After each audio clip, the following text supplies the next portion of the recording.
நம் ஆண்டவர் இயேசு கிறிஸ்துவின் நாமத்தினால் மகிழ்ச்சியும் சமாதானமும் நம் அனைவரோடும் இருப்பதாக. 1 யோவான் 4:17-21 முடிய. கடவுள் இருப்பது போல் நாமும் இவ்வுலகில் இருக்கிறோம். எனவே தீர்ப்பு நாளில் உறுதியான நம்பிக்கை கொண்டிருப்போம். இவ்வாறு நம்மிடையே உள்ள அன்பு நிறைவடைகிறது. அன்பில் அச்சத்திற்கு இடமில்லை. மாறாக நிறை அன்பு அச்சத்தை அகற்றிவிடும். ஏனெனில் அச்சத்தில் தண்டனை உணர்வு அடங்கி உள்ளது. அச்சம் கொண்டுள்ளவரிடம் அன்பு முழு நிறைவு அடையாது. அவரே முதலில் நம்மிடம் அன்பு செலுத்தியதால் நாமும் அன்பு செலுத்துகிறோம்.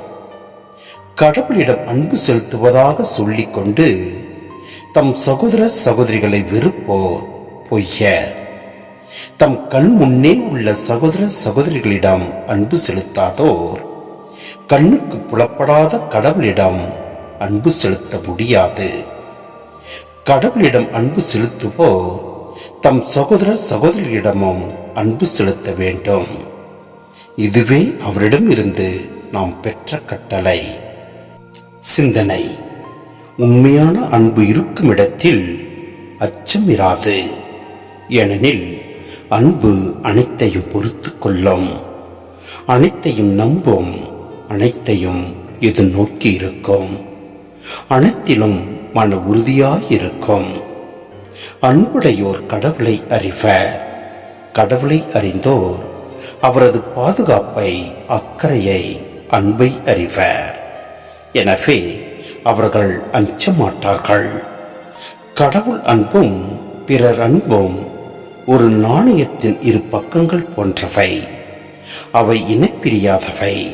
எனவே கடவுளை அன்பு செய்யாதோர் மனிதரை அன்பு செய்ய முடியாது. அதுபோல மனிதரை அன்பு செய்யாதோர் கடவுளை அன்பு செய்ய முடியாது.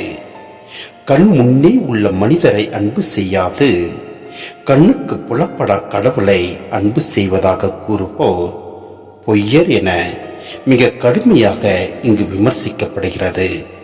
எனவே நம் கண் முன்னே உள்ள சகோதர சகோதரிகளை நாம் அன்பு செய்வோம். அப்பொழுது நம் ஆண்டவர் நம்மை நிறைவாய் ஆசீர்வதிப்பார். ஆமென்.